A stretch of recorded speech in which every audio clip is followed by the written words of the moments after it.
Hello students, very good morning. मैं आज आपसे हिस्ट्री का चैप्टर 12 के जो क्वेश्चन आंसर है वो आपसे शेयर कर रही हूँ। लास्ट वीडियो में मैंने आपको चैप्टर 11 हिस्ट्री का जो था इंटरनेशनलिस्ट मूवमेंट के ऊपर था वो मैंने आपसे शेयर किया था। और आज आपका हिस्ट्री का चैप्टर 12 ये आपका लास्ट चैप्टर है और इंडिया आफ्टर इंडिपेंडेंस, इसके बारे में आज पढ़ेंगे हम। तो इसका फर्स्ट है very short answer type question. पहला है discuss the salient features of the Indian constitution. Indian constitution का मुख्य फीचर्स क्या है। तो वो है the salient features of the Indian constitution are the adult suffrage, parliamentary system, fundamental rights and directive principle. ठीक है, स्टेट पॉलिसी जिसे हम कहते हैं DPSP।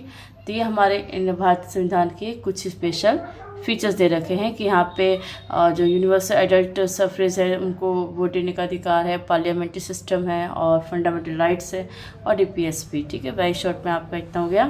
तो क्वेश्चन नंबर सेकंड है वेरी शॉर्ट का, write a short note on the linguistic reorganisation of state. ये क्या है, the linguistic recognisation of state. तो 1948 में जब आपका 1947 में जब देश आज़ाद हो गया था तो 11 स्टेट थे। तो वहाँ पे फिर 1948 में पहला लिंग्विस्ट प्रोविंस कमीशन बनाया गया जिसके हेड थे SK दार, was appointed by the constitute assembly. Okay students, तो ये था लिंग्विस्ट यानी कि भाषा के आधार पर प्रोविंस बनाना, प्रदेश बनाना।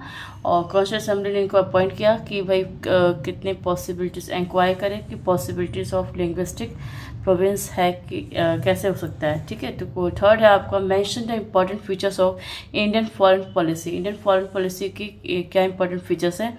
तो इसमें पहला ये है कि mutual respect for each other, territorial integrity and sovereignty. ठीक है, हम जो बाहर जितने भी देश हैं हम एक दूसरे के उनके क्षेत्र का और उनकी संप्रभुता का ध्यान रखेंगे, सम्मान करेंगे। दूसरा नॉन एग्रेशन। ठीक है, हमारा इंडिया का जो है बाकी सबके साथ ये पॉलिसी है कि हम नॉन एग्रेशन यानी कि हम आक्रामक नहीं होंगे। Non interference in each other internal affairs. ठीक है, तो हम एक दूसरे के मामले में दखल नहीं देंगे। इक्वलिटी एंड म्यूचुअल बेनिफिट, एक दूसरे का हम सम्मान करेंगे और बराबर देंगे। और दूसरा क्या है, पीसफुल कोएक्सिस्टेंस। ठीक है, हम एक शांतिपूर्ण जो है सहअस्तित्व, एक दूसरे के हम शांति बनाए रखेंगे दूसरे देशों के साथ। तो क्वेश्चन नंबर 4 है what does the equality before the law guarantee.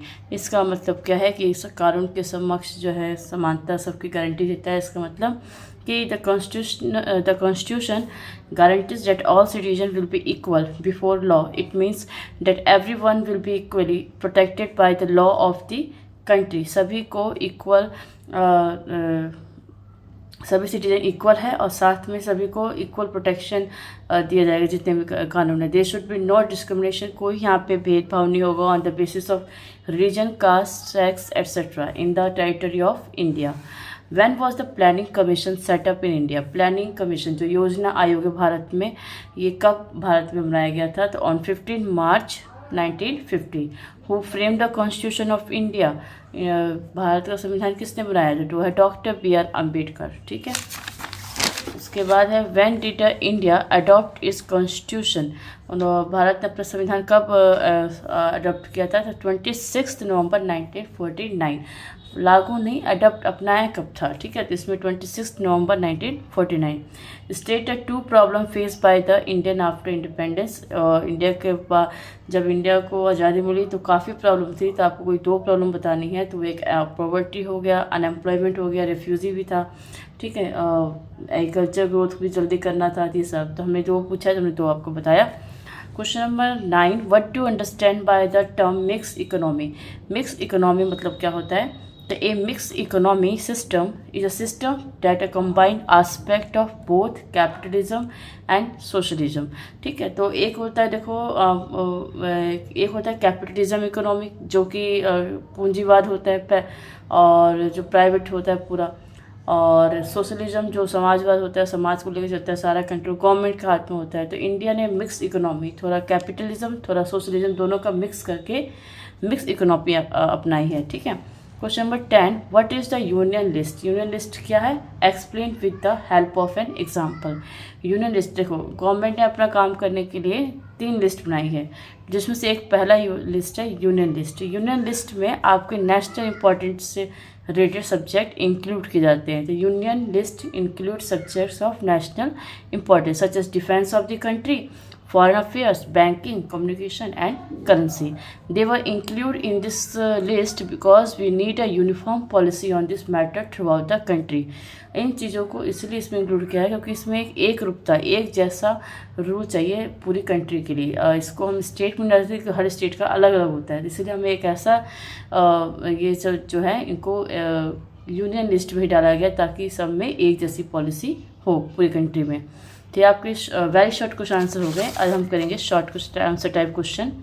Question number first, what apprehension did the people across the nation have about the future of India and how did they prove it false? तो लोगों का क्या मानना था कि India जो nation मिला है, जो इंडिया जो हमारा नेशन है, इसको इंडिपेंडेंस मिलने के बाद इसका क्या फ्यूचर है, ठीक है, और क्या गलत फ्यूचर थे और कैसे उनको गलत साबित किया इंडिया ने। तो the people across the nation, जो देश के बाहर जो दो लोग हैं, उनका व्यू था कि future of India that Indians are incompetent, India किसी के साथ मुकाबला नहीं कर पाएगी टू टेक रिस्पॉन्सिबिलिटी, वो एक इनकैपेबल है कि तो वो रिस्पॉन्सिबिलिटी ले सके। They have no sense of duty, उन्हें ड्यूटी का सेंस नहीं है, ना कमिटमेंट टू वर्क है। So the country would again be enslaved. तो उन्हें लगता था कि जो कंट्री अभी आज़ाद हुई है, फ्री हुआ है, वो फिर से किसी ना किसी का गुलाम बन जाएगा और बिकम या फिर पिछड़ा हुआ रह जाएगा, become a uncivilise country. But our government and frame workers of constitution prove it false. ठीक है, लेकिन हमारे गवर्नमेंट ने, हमारे इंडिया ने और हमारे संविधान निर्माताओं ने सबको गलत साबित कर दिया। उन्होंने सभी जरूरी स्टेप लिए जो कि हमारे भारत को आगे बढ़ा सकता है, प्रॉपर्टी को गायब कर सकता है, ख़त्म कर सकता है। ठीक है, तो ये सब गवर्नमेंट ने take necessary step for removal of poverty and the progress of education. They encourage planning for rapid industrial and agriculture growth. तो ये सबके जो फ्यूचर के व्यूज़ थे इंडिया के बारे में वो फॉल्स, गलत हो गए। ठीक है, question number 2, what fear did the leaders have in the organising states on linguistic lines? ठीक है, तो ये जो what fear did the leaders, तो उनको क्या डर था कि अगर हम भाषा के आधार पर राज्य बनाते हैं तो हमारे जो लीडर्स थे उनको क्या डर था? तो when the demand for the formation of state on the basis of language was raised, some national leader feared. ठीक है, जब डिमांड उठाई गई कि भाई जो स्टेट का निर्माण होगा वो लैंग्वेज पे होगा, तो सब कुछ लीडर्स ने इसके आवाज़ उठाई। इसके उन्हें ये डर था that it would be lead to disintegration of the country, इससे हमारा जो देश है जो बिखर सकता है। ठीक है, तो question number 3, what are the subject define under the 3 list? जो मैंने बताया जैसे कि इंडियन गवर्नमेंट ने लिस्ट बना रखा है काम जो लॉज है कानून के, तो उसमें 3 लिस्ट है, तीनों के क्या नाम है और क्या क्या सब्जेक्ट लेके हो बताइए। तो पहला यूनियन लिस्ट है जो केंद्र सरकार देखती है, सेंट्रल गवर्नमेंट, इसमें मैटर आते हैं डिफेंस के, foreign affairs, currency and communication etcetera. फिर आता है स्टेट लिस्ट में आता है police, trade, agriculture and irrigation. फिर आता है कंकरेंट लिस्ट, इसमें आपका education, forest, marriage, trade union. Union list की जो लॉ बनाता है इस पे है आपका सेंट्रल गवर्नमेंट और स्टेट लिस्ट पे स्टेट गवर्नमेंट, और कंकरेंट लिस्ट में दोनों मिल के बनाते हैं। ठीक है, तो क्वेश्चन नंबर 4 है, what was the role of doctor B.R. Ambedkar in framing the constitution of India?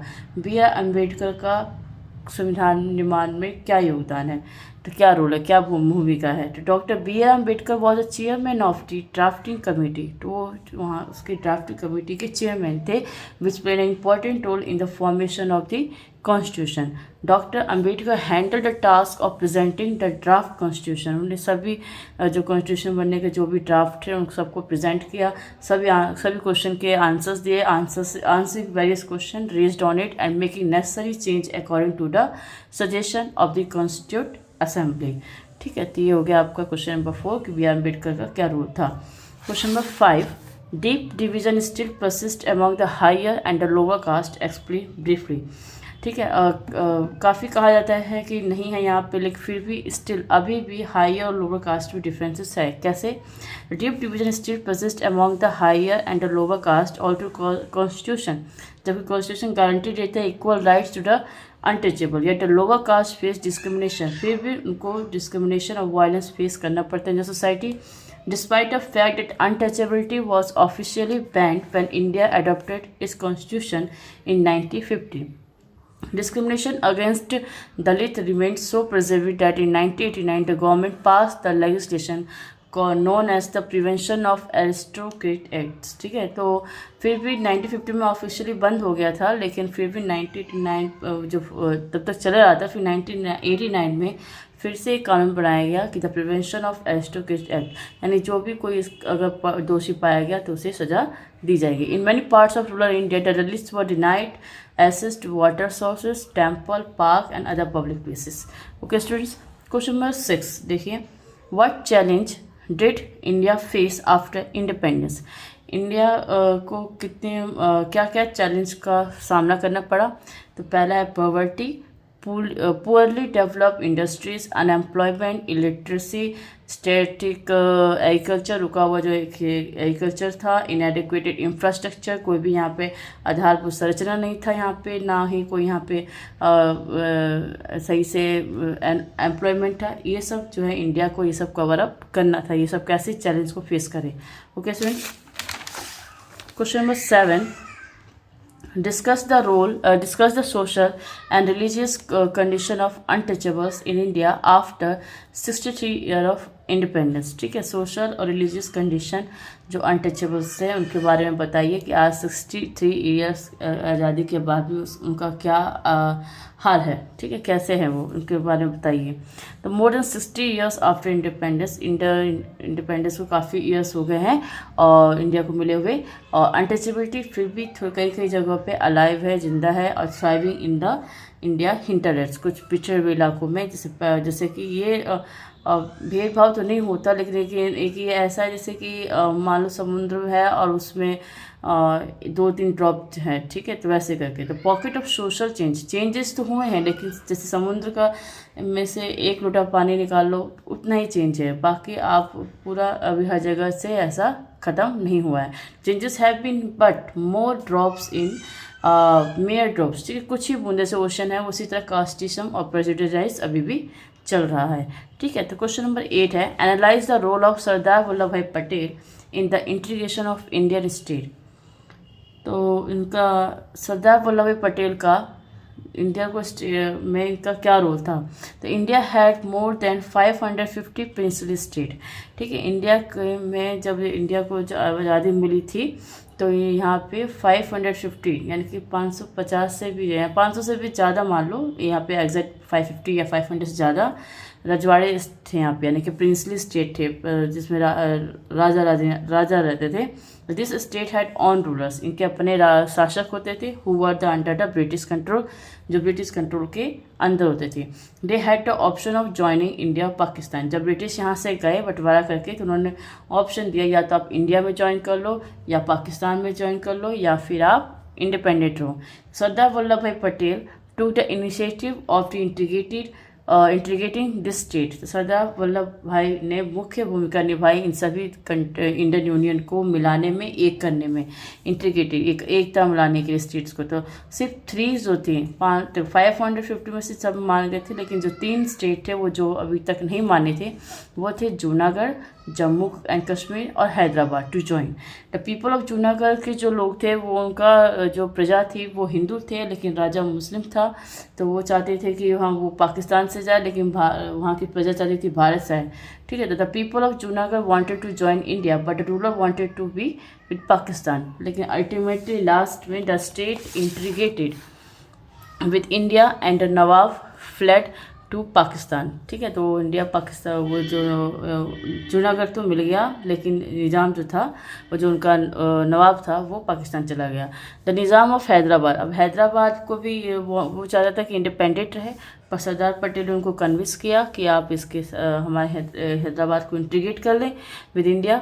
ठीक है, तो किसी तरह किया, लेकिन उसने नहीं माना, तो फिर सरदार वल्लभ पटेल ने उन पे सेना भेजी तब उसको सरेंडर करना पड़ा। फिर उसी तरह maharaja of Jammu Kashmir Raja Hari Singh also join the India when state was attacked by Pakistan. जब पाकिस्तान वालों ने जम्मू कश्मीर पर हमला किया था तो उन्होंने भारत से इंटीग्रेशन जो संघ में आना मान लिया था। दिस यूनिफिकेशन ऑफ दी, और ये जो एकीकरण है प्रिंसली स्टेट का, वो यूनिफिकेशन वॉज अ रिमार्केबल, बहुत ही ज़्यादा महत्वपूर्ण और उल्लेखनीय काम रहा उनका feat after independence. It was a possible because of the efforts of the iron man of India Sardar Vallabh भाई Patel. Question number 9, give an account of the economic progress throughout 5-year plan. अब जो इंडिया ने planning commission से जो योजनाएं चलाई थी 5-year plan, ठीक है, पंचवर्षीय योजना, उसमें कितना प्रोग्रेस हुआ है उसके बारे में थोड़ा बताइए। तो जो पहला फर्स्ट 5-year प्लान था जो 1951 से 56 तक था to parliament, it emphasis was clearly on agriculture. ये पूरा कृषि पे बेस्ड था, इन पे सारा फोकस कृषि पे गया, कृषि को ग्रोथ करने के लिए इसमें उठाया गया। द सेकेंड 5-year प्लान 1956 से 61 focus on the development of the heavy industry and building large dams, hydroelectric power project were also. और जो सेकेंड ईयर प्लान था उसमें पूरा हैवी इंडस्ट्री को प्रमोट किया गया और हाइड्रोइलेक्ट्रिक पावर प्रोजेक्ट भी इसी में बनाए गए, और ये कंटिन्यू रहा।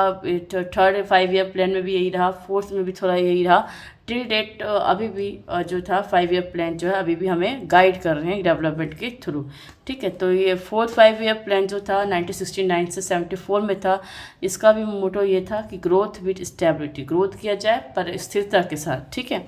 या इसमें भी इसी में रिमूवल ऑफ पॉवर्टी का था, गरीबी हटाओ, और इसी तरह 5-6 में भी जो थे इम्पोर्टेंस मैंने आपको इसमें बता दिया।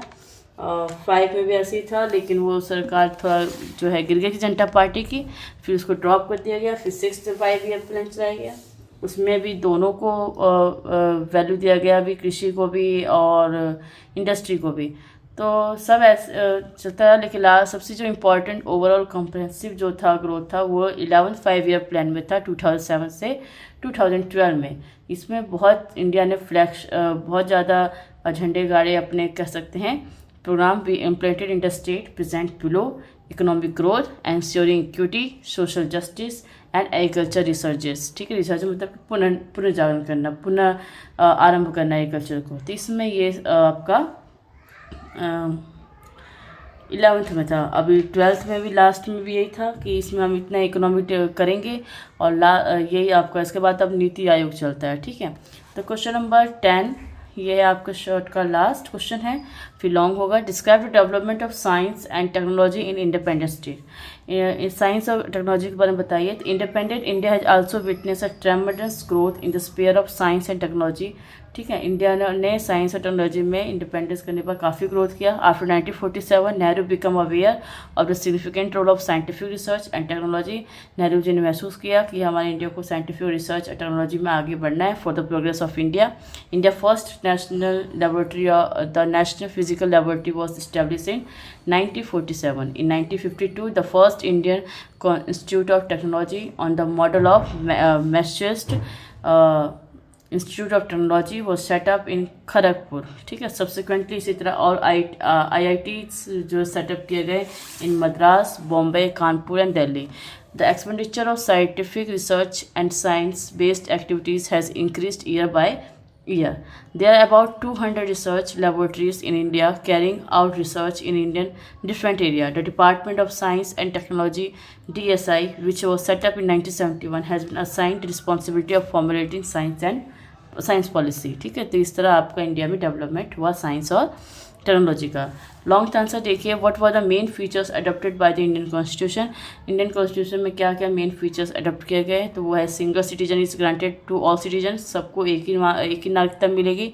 यूनिवर्सल एडेड फ्रेंचाइज है यहाँ पे। Parliamentary form of government, fundamental rights के बारे में है। Directive principle of state policy, और उसके बाद इंडिपेंडेंट जुडिशरी है यहाँ पर।